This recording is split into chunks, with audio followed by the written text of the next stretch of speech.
할렐루야. 153 저녁기도에 오신 여러분들을 주님의 이름으로 환영하고 축복합니다. 오늘 이 저녁 시간에도 하나님께서 우리 가운데 신실하게 일하시는 저녁이 될 줄로 믿습니다. 이제 한 해가 얼마 남지 않았습니다. 우리 2022년 정말 우리들이 숨가쁘게 달려왔는데요.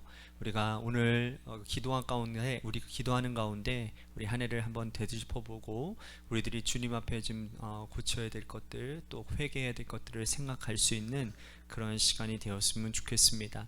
우리 같이 이 시간에 우리 찬양하겠습니다. 이제 내가 살아도 주 위에 살고, 우리 같이 찬양하겠습니다.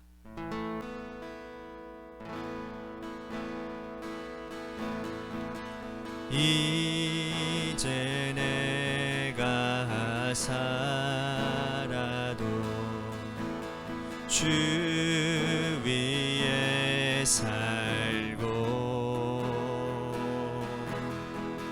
이제 내가 죽어도 주 위에 죽네.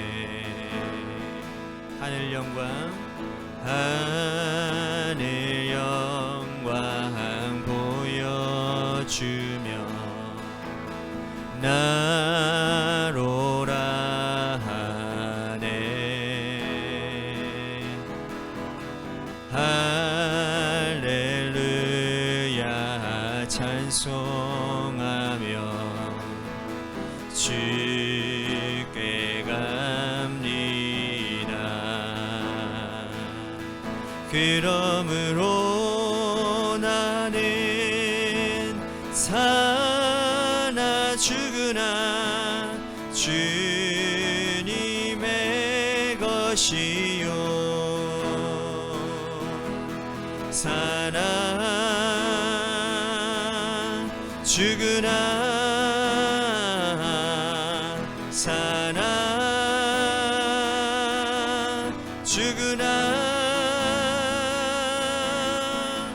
날 위해 피 흘리신 내 주님의 것이요.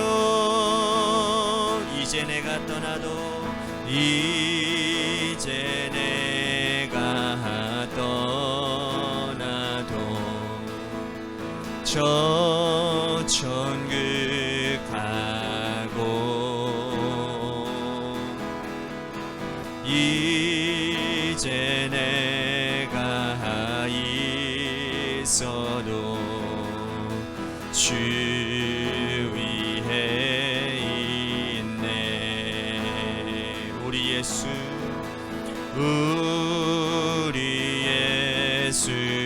찬송하며 나는 가겠네. 천군 천사 나팔 불며 마중 나오네. 그러므로 나는 사나 죽으나 주님의 것이요, 사나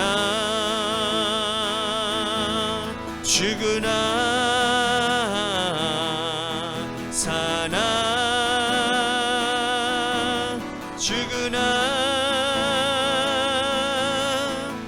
날 위해 피 흘리신 내 주님의 것이요. 그러므로 나는 사나 죽으나 주님의 것이요, 사나 죽으나 사나 죽으나 날 위해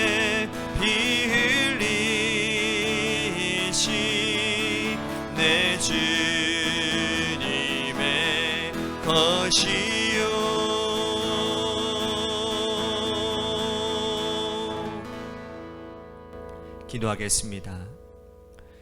오늘 하루도 주님의 주인 되심을 인정하며 주님의 주도 아래, 주님의 인도하심 아래 하나님 우리들이 순종하며 살기를 하나님 힘쓴 줄로 믿습니다. 주님께서 우리 가운데 일하시는 하나님 그 놀라운 순리대로 하나님 우리들이 살아갈 때 하나님께서 우리에게 허락하신 신령한 복을 하나님 받아 누리는 우리 모두가 되는 줄로 믿사오니 오늘 하나님 우리들의 주제권과 또한 우리들의 인생의 하나님 주인 되심을 주님께 내어드릴 수 있는 확고한 믿음의 결단이 오늘 이 저녁 시간에도 있게 하여 주시옵소서. 그래서 하나님께서 무슨 말씀을 하셔도 그 말씀대로 우리들이 순종하며 나아가는 순종의 축복을 받아 누리는 놀라운 축복의 장이 열려지게 하여 주옵소서. 오늘 이 저녁 시간에 하나님 앞에 간구하는 기도 제목들 하나하나마다 주님께서 응답하여 주시고 살아계신 하나님을 경험하는 이 놀라운 시간 되도록 축복하여 주옵소서. 사랑이 많으신 예수님 이름 받들어 간절히 축복하며 기도하옵나이다. 아멘. 오늘 이 저녁 시간에 하나님이 우리에게 주신 말씀 보도록 합니다. 히브리서 13장 10절에서 13절 말씀까지 보겠습니다. 히브리서 13장 10절에서 13절 말씀입니다. 우리 같이 한 목소리로 다 함께 봉독하도록 하겠습니다. 시작. 우리에게 제단이 있는데 장막에서 섬기는 자들은 그 제단에서 먹을 권한이 없나니 이는 죄를 위한 짐승의 피는 대제사장이 가지고 성소에 들어가고 그 육체는 영문 밖에서 불사름이라. 그러므로 예수도 자기 피로써 백성을 거룩하게 하려고 성문 밖에서 고난을 받으셨느니라. 그런즉 우리도 그의 치욕을 짊어지고 영문 밖으로 그에게 나아가자. 아멘. 오늘 이 저녁 시간에도 하나님의 은혜를 삼아하셔서 이제 나오신 여러분들에게 하나님의 신령한 은혜와 축복이 함께 하시기를 바라겠습니다. 역사의 큰 변혁은요, 중심에서가 아니라 주변부로부터 일어나서 중심으로 한 걸음 한 걸음 옮겨가고 전진하고 결국에는 중심까지도 역사의 번역에 동참하게 됩니다. 그것은 동서고금을 막론하고 역사의 변혁을 경험한 나라들, 국가, 민족은 모두가 다 동일하게 경험하는 바인 것이죠. 역사의 변혁이 왜 중심이 아닌 이 주변부에서부터 시작되어지는 것일까요? 그거는 조금만 더 생각해 보면 충분히 우리들이 이해할 수 있을 것입니다. 주변이 기존의 기득권과 질서가 없으며 창조적인 생각과 창조적인 행동을 하기에 훨씬 더 용이하기 때문이라는 겁니다. 반면에 중심에는 기존의 기득권과 또한 기존의 가치관, 기존의 질서 체계가 촘촘히 박혀져 있습니다. 그러므로 그것에서부터 역사의 번역이 일어나고 창조적인 사고와 창조적인 행동이 일어나기란 쉽지가 않은 거죠. 복음의 역사도 역시 중심이 아닌 주변에서부터 시작되어졌다는 겁니다. 예수님께서 하늘 보좌 버리시고 이 땅에 내려오셨을 때 헤롯 군정도, 예루살렘 성전도 또한 로마의 왕실에서도 시작하지 않았습니다. 주님은 갈릴리 변방에서부터 시작하셨고 그곳에서 가난하고 병들고 연약한 자들, 예수님의 그 약하고 연한 제자 12명을 데리고 복음 사역을 시작하셨다라는 거죠. 자, 예수님께서 서서히 시작했던 사랑을 중심으로 한 그 복음의 서약은 결국 중심으로 들어와서 결국 로마를 전복시키고 또 로마가 기독교를 공인하게 되고 오늘날 세계 종교가 된 이러한 역사의 변혁이 일어나게 되었다라는 겁니다. 오늘 하나님의 말씀에는 그러므로 하나님의 백성들이 중심과 기득권을 고집하지 말고 영문 밖으로 나아가야 함을, 또 그곳에서 진정한 복음의 역사가 일어나고 있는 것을 우리들에게 말씀하고 있다라는 거죠. 자, 다시 한번 보겠습니다. 10절 말씀입니다. 우리에게 제단이 있는데 장막에서 섬기는 자들은 그 제단에서 먹을 권한이 없나니. 우리에게 제단이 있다고 했습니다. 자, 우리에게 있는 제단은 무슨 의미일까요? 자, 이 편지를 받은 이 히브리서 독자들은 자유롭게 신앙생활을 하지 못하는 상황입니다. 그 당시에 기독교는 공인되어지기 전이기 때문에 예수 믿는 것이 알려지면, 발각되어지면 끌려가서 모진 고난을 당했고, 또 그와 함께 신앙생활하고 있는 예배 공동체 전체가 파괴되어지는 아주 비극적인 결말을 맞이하게 되는 거죠. 당시 로마 황제들은 황제 숭배 사상을 강요했고, 결국 예수 믿는 사람들은 지하로 카타콤으로 숨어 들어설 수밖에 없었습니다. 그런데 그들에게 제단이 어떻게 가능했겠습니까? 자, 과거에 솔로몬 성전이나 아니면 헤롯 성전에는 번제단이 있었지요.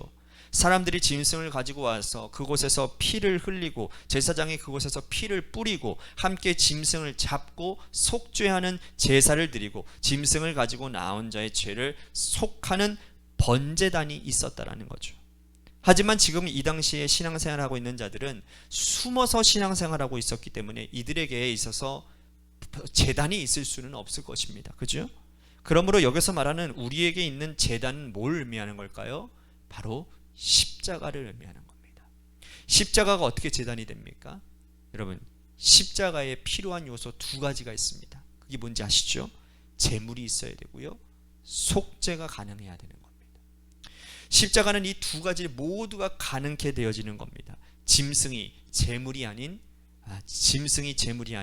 예수 그리스도께서 단번에 죽으시고 피 흘리신 예수님의 말로 온전한 제물이 되셨기 때문이라는 거죠. 짐승을 잡아서 속죄하면 단 한 번의 속죄의 효력만 있을 뿐이지 1년의 유효기간이 있다고 제가 말씀을 드리지 않았습니까? 그래서 또다시 그 한 짐승을 잡아서 제사를 드려야 됐지만, 예수님은 한 번 죽으심으로 오고 오는 모든 인류의 죄를 살 수 있는 완전한 속죄 제물이 되신 겁니다. 그러므로 우리에게 있는 제단은 곧 십자가에 달린 예수 그리스도와 그의 피를 의미하는 것입니다.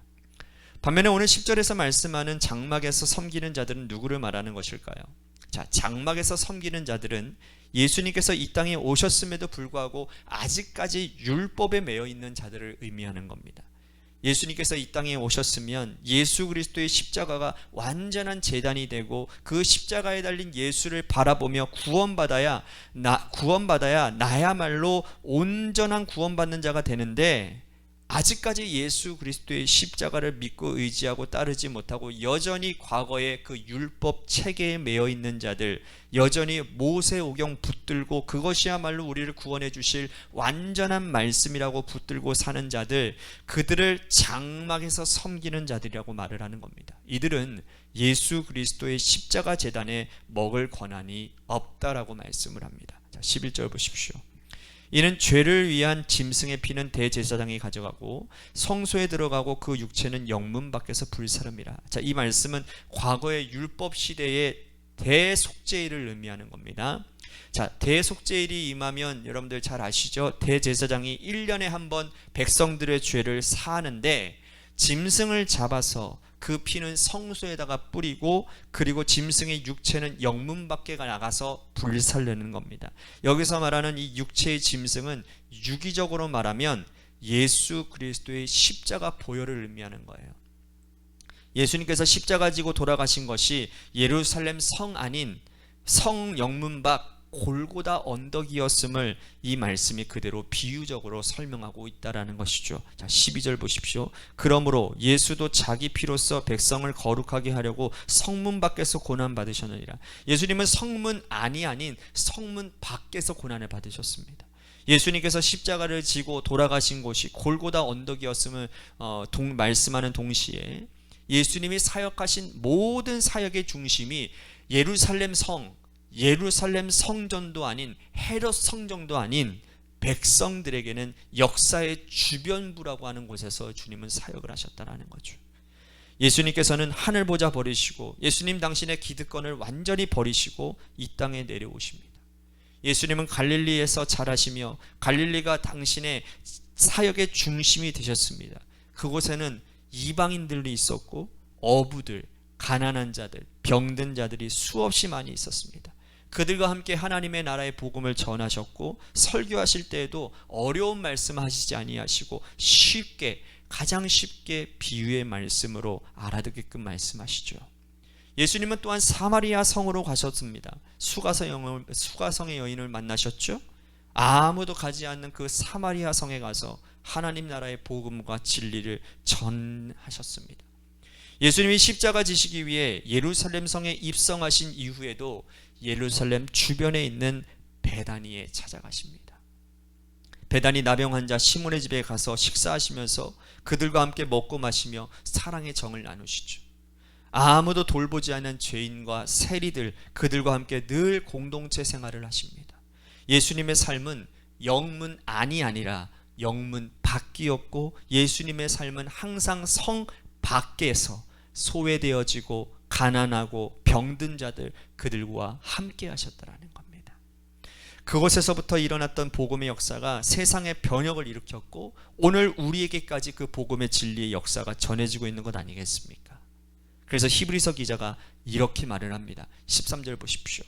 그런즉 우리도 그의 치욕을 짊어지고 영문 밖으로 그에게 나아가자. 그러므로 우리도 영문 밖으로 나아가자라고 말씀을 합니다. 이렇게 말씀하시는 까닭은 여전히 율법주의에 사로잡혀 있는 자들에게 너희들이 붙들고 있는 그 모세오경 붙들고 살지 말고 영문 밖에 계신 주변부에 계신 예수 그리스도의 십자가의 복음으로 나아가야 될 것을 역설하고 있다라는 거예요.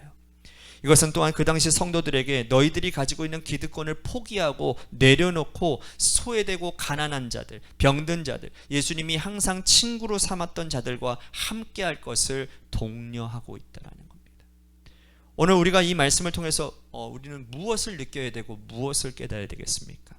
사람들이 그곳에 오래 머물다 보면 나도 모르게 기득권이 생길 수밖에 없어요. 나의 기득권이 주장하지 않는다고 하는데 사실 주변을 보면 저 사람이 하는 말이나 행동이나 사고하는 습관이 모든 것이 기득권자임을 분명히 보일 때가 얼마나 많은지 모른다라는 거죠.